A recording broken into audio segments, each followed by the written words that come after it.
حضرت محمد رسول اللہ علیہ نبینا علیہ الصلوۃ والسلام نے حکمت و ارشاد فرمایا کہ میری امت میں سب سے پہلے میری امت کے فقراء جنت میں داخل ہو جائیں گے۔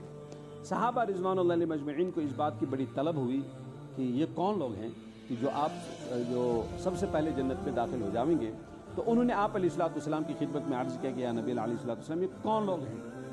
تو اس پر یہ آیت کریمہ نازل ہوئی جو ابھی میں نے آپ کے سامنے تلاوت کی تھی کہ سورہ بقرہ کی آیت نمبر 273، بسم اللہ الرحمن الرحیم للفقراء الذین احصروا فی سبیل اللہ لا یستطیعون ضربا فی الارض یحسبهم الجاہل اغنیاء من التعفف تعرفهم بسیماہم لا یسألون الناس الحافا۔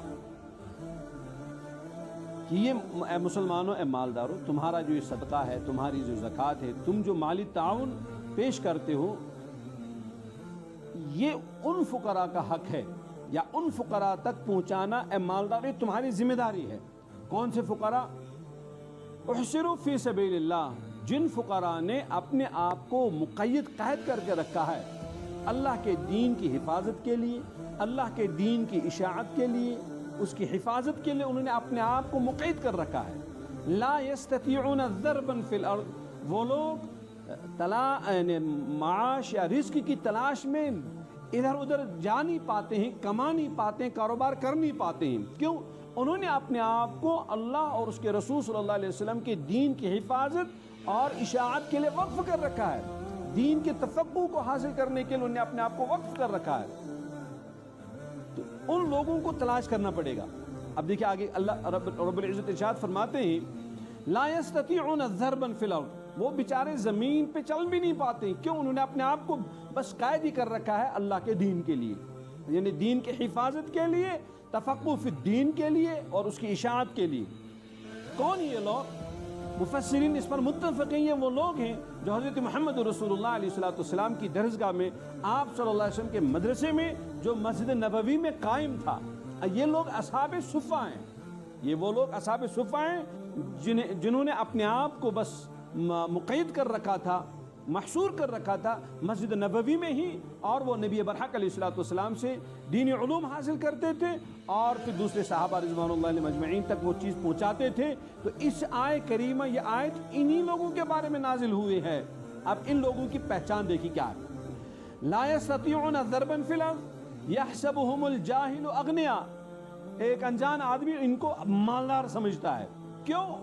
ان کے اچھے لباس کی وجہ سے، ان کے اچھے امامے کی وجہ سے، ان کے اچھی بہترین شاہانہ چال ڈال کی وجہ سے یحسبهم الجاہل اغنیاء، لوگ ان کو مالدار سمجھتے ہیں۔ ایک تو ان کے ظاہری چال ڈال کی وجہ سے، اور ایک اس وجہ سے بھی لوگ ان کو مالدار سمجھتے ہیں کہ لا یسألون الناس الحافا، وہ لوگوں سے چپٹ کے سوال نہیں کرتے ہیں، انہیں بھیک مانگنا نہیں آتا ہے، وہ لوگوں کے سامنے اپنے ہاتھ نہیں پھیلاتے ہیں، اور ان کے ہاتھ نہ پھیلانے کی وجہ سے لوگ سمجھتے ہیں کہ یہ بڑے مالدار ہیں۔ تو اس آیت کریمہ میں مالداروں سے یہ کہا گیا کہ ایسے لوگوں کو تم نے تلاش کرنا ہوگا، یہ کون ہے؟ یہ تم جلدی نہیں پہچانو گے، وہ تو سوال بھی نہیں کرے گا۔ عام غریب آدمی تو آپ کے سامنے سوال کرتا ہے، اپنی ضرورت کا اظہار کرتا ہے، لیکن کچھ لوگ ایسے ہیں جو اپنی ضرورت کا بیچارے کا اظہار بھی نہیں کر پاتے ہیں۔ ان لوگوں کی ذمہ داری ہے، مالداروں کی ذمہ داری ہے ان لوگوں کو تلاش کرنا۔ لا یسألون الناس الحافا، وہ بیچارے سوال بھی نہیں۔ کیوں سوال؟ من التعفف، اپنی عزت کی وجہ سے، وقار کی وجہ سے، سنجیدگی کی وجہ سے، علم و حلم کی وجہ سے وہ لوگوں سے سوال نہیں کرتے ہیں۔ لا یسألون الناس الحافا، اس لیے مسلمانوں کی ذمہ داری ایسے لوگوں کو تلاش کرنا۔ اب سنیے آگے اگلی بات۔ پیغمبر علیہ نبینا علیہ الصلوۃ والسلام نے ارشاد فرمایا کہ وہ لوگ جو رات کو، یعنی وہ شخص جو رات کو پیٹ بھر کے سو گیا ہو، یعنی کھانا کھا کر سو گیا ہو، اگر اس کے پڑوس میں کوئی شخص بھوکا سو گیا ہو، تو ایک روایت میں کہ نبی علیہ الصلوۃ والسلام نے فرمایا کہ وہ شخص کامل مومن ہے ہی نہیں، وہ شخص ایماندار ہو ہی نہیں سکتا ہے جو خود تو پیٹ بھر کے سو گیا لیکن اس کے پڑوس میں کوئی شخص بھوکا سو گیا ہو۔ اب یہ حدیث کیا بتاتی ہے، یہ روایت کیا بتاتی ہے؟ کہ اس آدمی کی ذمہ داری ہے جس نے پیٹ بھر کے کھانا کھایا ہے کہ اپنے اڑوس پڑوس کا بھی خیال رکھے، کوئی بھوکا تو نہیں سو گیا ہے۔ وہ اگر بھوکا سو گیا ہو تو ایک اور روایت میں آتا ہے کہ اگر کسی شخص کے پڑوس میں کوئی شخص بھوکا سو گیا ہو تو اس انسان کی رات بھر کی عبادت اس کے چہرے پہ مار دی جاتی ہے۔ یہ ان کی ذمہ داری ہے۔ یعنی مالدار کی ذمہ داری ہے ایسے غریب کو، ایسے فقیر کو، ایسے مفلس کو، ایسے یعنی مفلوق الحال شخص کو تلاش کرنا، چاہے کہ وہ آپ کے سامنے یعنی ہاتھ نہ پھیلائے، آپ کے سامنے بھیک نہ مانگے، آپ کی ذمہ داری ہے ایسے لوگوں کو تلاش کرنا۔ اور ایک روایت میں ہے حضرت محمد رسول اللہ علیہ نبینا علیہ الصلوۃ والسلام نے ارشاد فرمایا، تم مجھے فقراء میں، غرباء میں، مفلوق الحال لوگوں میں تلاش کرو، اور اے مالداروں تمہیں جو رزق دے دی گئی ہے یہ ان غریبوں اور مفلس لوگوں کے سسکنے تڑپنے کی وجہ سے اللہ نے تمہیں رزق دی ہے۔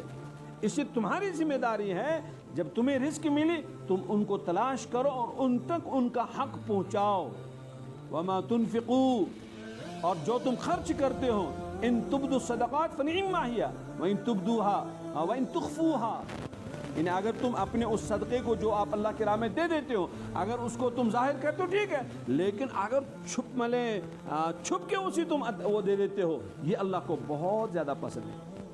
تو نبی برحق علیہ الصلوۃ والسلام نے ارشاد فرمایا 8 لوگوں کو عرش کا سایہ ملے گا جس دن عرش کے سائے کے علاوہ کوئی سایہ نہیں ہوگا۔ ان 8 لوگوں میں سے ایک شخص وہ بھی ہے جو ایک ہاتھ سے اللہ کی راہ میں خرچ کرے اور دوسرے ہاتھ کو پتہ بھی نہ چلے۔ حضرت محمد رسول اللہ علیہ نبینا علیہ الصلوۃ والسلام نے ایک اور مرتبہ ارشاد، قیامت سے پہلے میری امت پر ایسا حال بھی آئے گا، میری امت پر ایسا حال آئے گا، صبح کو آدمی صدقہ زکوٰۃ دینے کے لیے گھر سے نکلے گا، وہ شام کو اس حالت میں واپس آئے گا کہ اسے کوئی مستحق ہی نہیں ملا ہوگا۔ یہ روایت بھی بتاتی ہے کہ ذمہ داری مالدار کی ہے مستحق تک پہنچانا۔ اور ایک روایت میں ہے کہ تم اپنے دل کو نرم کیا کرو، کیسے؟ مسکینوں کے ساتھ رہ کر، مسکینوں اور فقراء کے سر پر ہاتھ رکھ کر تم مجھے تلاش کرتے ہو اور اپنے دلوں کو تم نرم کرو گے۔ یعنی اس طرح کی آپ کو روایت نہیں ملے گی کہ فقراء کو کہا گیا ہو کہ تم مالداروں کے پاس جاؤ اور ان کے لائن میں بیٹھو اور اس کو سلام کرو اور اس کو اپنے یہ حاجتیں اس کو بتاؤ۔ آپ ذخیرے احادیث اٹھائیں، فقراء کو اس طرح کی باتیں نہیں بتائی گئی کہ تم جا کے اپنا سر ان کے سامنے کسی امیر کے پاس جاؤ، مالدار کے پاس جاؤ اور اس کے سامنے اپنا سر رکھو، وہ تمہارے سر پر شفقت کا ہاتھ رکھے گا۔ نہیں، اس کی ڈیوٹی ہے، مالدار کی ڈیوٹی ہے غریب کو تلاش کرنا اور اس کے سر پر شفقت کا ہاتھ رکھنا۔ غریب کو نہیں بتایا گیا کہ تم اپنا سر جا کر اس کے سامنے پیش کرنا۔ اس لیے بہت سارے دینے والوں کو یہ بہت بڑی غلط فہمی یہ رہتی ہے کہ میرے پاس کوئی آیا نہیں جب اس نے بتایا ہی نہیں، وہ آپ سے بتایا نہ بتایا، آپ کی ذمہ داری ہے۔ آپ جو سیٹ بنے ہیں، آپ جو مالدار بنے ہیں، آپ جو صاحب زکوٰۃ بنے ہیں، یہ اس لیے بنے ہیں کہ آپ نے اپنے مال کا حق ان تک پہنچانا ہوگا۔ یہ جو حضرت محمد رسول اللہ علیہ نبینا علیہ الصلوۃ والسلام نے جو ارشاد فرمایا کہ مجھے امت کے فقراء میں تم تلاش کرو، اور پھر اس کے علاوہ حضرت ابوبکر صدیق رضی اللہ تعالی عنہ خود گشت لگا کر مستحق افراد کے گھر جایا کرتے تھے۔ حضرت ابوبکر صدیق رضی اللہ تعالی عنہ بغیر کسی کو بتائے ہوئے یہیں سے گئے، تلاش کیا اس بوڑھی اماں کو، اس معذور اماں کو، اور اس کے گھر میں نبی برحق علیہ الصلوۃ والسلام بھی اس کے گھر کا کام کیا کرتے تھے۔ ابوبکر صدیق رضی اللہ تعالیٰ عنہ کا بھی یہی معمول تھا، اور پھر فاروق اعظم رضی اللہ تعالیٰ عنہ کا بھی یہ معمول تھا کہ فاروق اعظم رضی اللہ تعالیٰ عنہ بھی رات کو گشت کرتے تھے اور ایسے معذورین اور ایسے مفلوق الحال اشخاص اور افراد کو تلاش کیا کرتے تھے اور ان کا کام کرتے تھے۔ یہ اس بات کا اشارہ ہے کہ جس صاحب کو اللہ نے وسعت دی ہے، جس کو اللہ رب العزت نے مال دیا ہے، اس کی ذمہ داری ہے جا کر فقراء کو تلاش کرنا۔ آپ بیٹھیں گے اپنے آفس پر کہ نہیں میرے پاس کوئی نہیں آیا، نہیں، مستحق کو تلاش کرنا آپ کی ذمہ داری ہے۔ اور حضرت عبداللہ ابن عمر رضی اللہ تعالیٰ عنہ خود مدینہ کی گلیوں میں، مدینہ کے صحراؤں میں، جنگلوں میں جایا کرتے تھے، فقراء اور محتاج لوگوں کو تلاش کر کے چن چن کے لاتے تھے، پھر ان کو اپنے دسترخوان پر بٹھاتے تھے اور ان کو اپنے ساتھ کیا کھانا کھلایا کرتے تھے۔ اور حضرت ابو دردہ رضی اللہ تعالیٰ عنہ، ترمذی کی روایت ہے کہ نبی برحق علیہ الصلوۃ والسلام نے فرمایا تم مجھے غریب اور کمزور لوگوں میں تلاش کیا کرو۔ اس لیے جو اس وہ بات میں عرض کرنا چاہ رہا ہوں، مجھے ابھی ایک صاحب نے، بہت ہی عالم دین ہے، وہ مجھ سے کہہ رہے تھے کہ میں کسی مالدار کے پاس رمضان مبارک میں زکوٰۃ وصول کرنے کے لیے گیا، جو ہی میں گیا وہ مجھ پہ بگڑ گئے اور ایسے بگڑ گئے، مجھے مطلب ڈانٹنے لگے. آپ رمضان کے پہلے ہفتے میں نہیں آئے, فلاں دن نہیں آئے, فلاں تاریخ میں نہیں آئے, اور اس طرح انہوں نے مجھے ڈانٹ. میں نے عرض کیا حضرت میں بڑا مصروف تھا, مجھے ڈانٹ کے وہاں سے باہر بھگا دیا.